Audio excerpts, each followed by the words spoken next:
সবাইকে আমন্ত্রণ জানাচ্ছি আন্তর্জাতিক সংবাদে। শুরুতেই জানাবো হাতে থাকা সংবাদ শিরোনাম। ইসরায়েলের উত্তরাঞ্চলে ফের রকেট হামলা হিজবুল্লাহর। এরপরেই জানিয়ে দিব কমলা হ্যারিসের বর্ণ পরিচয় নিয়ে প্রশ্ন তুলে তুমুল সমালোচনার মুখে ডোনাল্ড ট্রাম্প। আরও জানিয়ে দেব ইসরায়েলের উপর হামলা নিয়ে মিত্রদের সঙ্গে বৈঠক ইরানের। আর সর্বশেষে জানিয়ে দেব ভেনেজুয়েলার নির্বাচনে হেরে যাওয়া প্রার্থীকেই যুক্তরাষ্ট্রের স্বীকৃতি।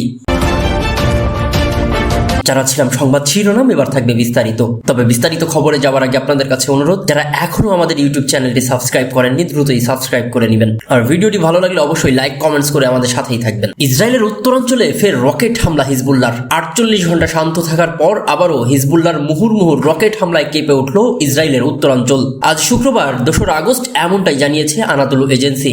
লেবানন থেকে ছোড়া হয়েছে প্রায় 60টি রকেট, তবে ক্ষয়ক্ষতির তথ্য জানায়নি।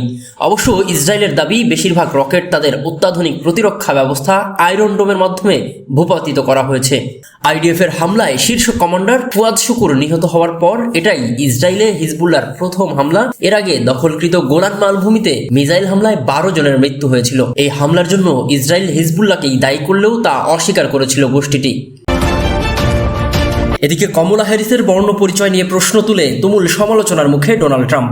যুক্তরাষ্ট্রের আগামী নভেম্বরে অনুষ্ঠেয় নির্বাচনে ডেমোক্র্যাট দলীয় প্রতিদ্বন্দ্বী কমলা হ্যারিসের বর্ণবাদ পরিচয় নিয়ে প্রশ্ন তুলে তুমুল সমালোচনার মুখে পড়েছে ডোনাল্ড ট্রাম্প। তবে এই বিষয়ে এই রিপাবলিকান প্রার্থীর উত্তেজনামূলক মন্তব্য ও আচরণের দীর্ঘদিনের ইতিহাস সম্পর্কে যারা অবগত আছেন তারা ট্রাম্পের এই আক্রমণে নতুন কিছু দেখছেন না। অতীতে সাবেক মার্কিন প্রেসিডেন্ট বারাক ওবামার জন্ম পরিচয় নিয়েও প্রশ্ন তুলে ডোনাল্ড ট্রাম্প তার রাজনৈতিক জীবনে বিতর্কের ঝড় তুলেছেন।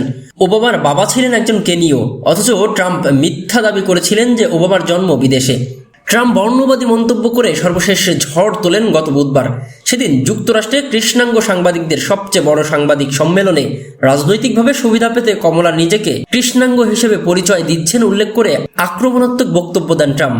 তার দাবি কমলা আগে তার কৃষ্ণাঙ্গ পরিচয় সামনে আনতেন না। যুক্তরাষ্ট্রের আনুমানিক 3,40,00,000 মানুষের মতো কমলা হ্যারিসও একজন মিশ্র বর্ণের মানুষ। নির্বাচনী প্রচারে তিনি তার কৃষ্ণাঙ্গ ও দক্ষিণ এশীয় পরিচয় তুলে ধরেছেন। বিশ্লেষকেরা বলেন 78 বছর বয়সী রিপাবলিকান প্রার্থী ট্রাম্প তার প্রতিদ্বন্দ্বী কমলার সমর্থন কৃষ্ণাঙ্গ ভোটারদের নিজ দলে টানতে মরিয়া হয়ে উঠেছেন। ডেমোক্র্যাট প্রার্থী ও বর্তমান প্রেসিডেন্ট জো বাইডেন প্রার্থিতা প্রত্যাহার করে নেওয়ার পর কমলা নির্বাচনী লড়াই আসেন। এরপর থেকেই ট্রাম্পের জনসমর্থন কমে আসছে। কিন্তু সম্মেলনে কমলাকে নিয়ে ট্রাম্প যেভাবে বর্ণবাদী বক্তব্য দিলেন তা তাকে নিয়ে বিতর্কে উস্কে দিয়েছে। এই বক্তব্য কৃষ্ণাঙ্গ নারী সাংবাদিকদের নিয়ে অতীতে তার করা অসম্মানজনক মন্তব্যকেও সামনে নিয়ে এসেছে। সাবেক প্রেসিডেন্ট জর্জ ডব্লিউ বুশের এক সময়ের সহযোগী ও খ্যাতনামা কৌশলবিদ স্কট জেনিংস ইঙ্গিত দেন এই কেলেঙ্কারি থেকে ট্রাম্পের বেরিয়ে আসা উচিত। কিন্তু কোনো না কোনো অসৎ উদ্দেশ্যে ভারতীয় বংশোদ্ভূত মার্কিনদের সঙ্গে কমলার আনন্দ উদযাপনের ছবি শেয়ার করে সাবেক প্রেসিডেন্ট কেলেঙ্কারিকে আরো দ্বিগুণ করেছেন। জুলাইয়ে এক হত্যা চেষ্টা থেকে অল্পের জন্য বেঁচে গেছেন ডোনাল্ড ট্রাম্প। এই ঘটনায় তার প্রতি জনসমর্থন বাড়লেও কমলা হ্যারিস ডেমোক্রেটিক পার্টির সম্ভাব্য প্রার্থী হওয়ার পর থেকেই নিজের নির্বাচনী প্রচার ক্রমেই বিশৃঙ্খলার মুখে পড়তে দেখেছেন ট্রাম্প। টেক্সাস ক্রিশ্চিয়ান ইউনিভার্সিটির রাজনৈতিক বিষয়ক অধ্যাপক কিথ গ্যাটি বলেন, ট্রাম্পকে হত্যার চেষ্টা নিয়ে এখন আর কেউ কথা বলছে না, তাই বর্ণবাদ ইস্যুকে সামনে এনে সাম্প্রতিকতম মন্তব্য করে নিজের প্রতি ভোটারদের মনোযোগ ফিরিয়ে আনা তার জন্য অনুপ্রেরণা হতে পারে। অধ্যাপক কিথ বলেন, সম্মেলনে নারী কৃষ্ণাঙ্গ সাংবাদিকদের সঙ্গে তর্কের লড়াইয়ে নেমে ট্রাম্প মূলত তার প্রতিদ্বন্দ্বী কমলার সঙ্গে প্রক্সি লড়াই চালানোর সিদ্ধান্ত নিয়েছে। এদিকে ইসরায়েলের উপর হামলা নিয়ে মিত্রদের সঙ্গে বৈঠক ইরানের। তেহরানে হামাস নেতা ইসমাইল হানিয়ার নিহত হবার পর ইসরায়েলের বিরুদ্ধে প্রতিশোধমূলক হামলা নিয়ে আলোচনা করতে আঞ্চলিক মিত্রদের সঙ্গে দেখা করবে ইরানের শীর্ষ কর্মকর্তারা। বৃহস্পতিবার 1 আগস্ট লেবানন, ইরাক এবং ইয়েমেনের মিত্রদের সঙ্গে তাদের বৈঠক করার কথা রয়েছে বলেও 5টি সূত্র রয়টার্সকে নিশ্চিত করেছে। বুধবার 31 জুলাই তেহরানে ইসমাইল হানিয়ার হত্যা এবং মঙ্গলবার 30 জুলাই লেবাননের রাজধানী বৈরুতে উপকণ্ঠে ইসরায়েলি হামলা হিজবুল্লাহর সিনিয়র কমান্ডার ফুয়াদ শুকুর হত্যাকাণ্ডের পর এই অঞ্চলে সর্বাত্মক সংঘাত শুরু হওয়ার আশঙ্কা তীব্র হচ্ছে। সূত্র জানিয়েছে, ইরানের ফিলিস্তিনি মিত্র হামাস এবং ইসলামিক জিহাদের প্রতিনিধিরা, সেই সঙ্গে ইয়েমেনের তেহরান সমর্থিত হুতি আন্দোলন, লেবাননের হিজবুল্লাহ এবং ইরাকি প্রতিরোধ গোষ্ঠী ইরানের রাজধানী তেহরানে এই বৈঠকে অংশ নেবেন। ইরানের একজন সিনিয়র কর্মকর্তা জানান, ইরান এবং অন্যান্য প্রতিনিধিরা তেহরানে বৈঠকের পর ইসরায়েলের বিরুদ্ধে প্রতিশোধমূলক হামলার সর্বোত্তম এবং সবচেয়ে কার্যকর উপায় খুঁজে বের করার জন্য একটি পুঙ্খানুপুঙ্খ মূল্যায়ন করবেন। ইরানের আরেক কর্মকর্তা বলেছেন, এতে সর্বোচ্চ নেতা আয়াতুল্লাহ আলী খামেনি এবং ইরানের অভিজাত রেভলিউশনারি গার্ডের সিনিয়র সদস্যরাও অংশ নেবেন। বৃহস্পতিবার রাষ্ট্রীয় টিভিকে ইরানের সশস্ত্র বাহিনীর প্রধান জেনারেল মোহাম্মদ বাকেরি বলেছেন, ইরান এবং প্রতিরোধ ফ্রন্ট কিভাবে প্রতিক্রিয়া জানাবে তা নিয়ে বর্তমান পর্যালোচনা করা হচ্ছে।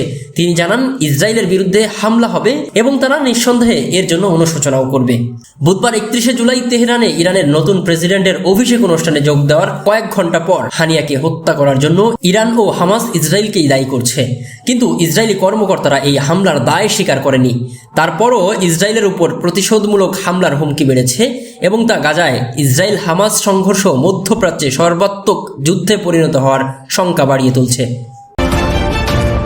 এদিকে ভেনিজুয়েলার নির্বাচনে হেরে যাওয়া প্রার্থীকেই যুক্তরাষ্ট্রের স্বীকৃতি।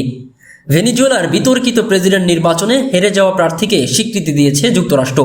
বৃহস্পতিবার 1 আগস্ট দেশটির পররাষ্ট্র দপ্তর এক বিবৃতিতে এই তথ্য জানায়। তাদের দাবি, নির্বাচনের তথ্য উপাত্ত বিশ্লেষণ করে তারা নিশ্চিত হয়েছে বর্তমান প্রেসিডেন্ট নয়, বরং জয় পেয়েছে বিরোধী প্রার্থী এডমুন্ডো গঞ্জালেস। এর আগে গত রোববার নির্বাচনে প্রেসিডেন্ট নিকোলাস মাদুরোকে জয়ী ঘোষণা করে দেশটির নির্বাচন কমিশন। বুথ ফেরত জরিপে এগিয়ে থাকা বিরোধী প্রার্থী গঞ্জালেস কারচুপির অভিযোগ তুলে ফলাফল প্রত্যাখ্যান করেন। ফলাফল ঘিরে ভেনিজুয়েলা জুড়ে বিক্ষোভ সহিংসতা ছড়িয়ে পড়েছে এখন।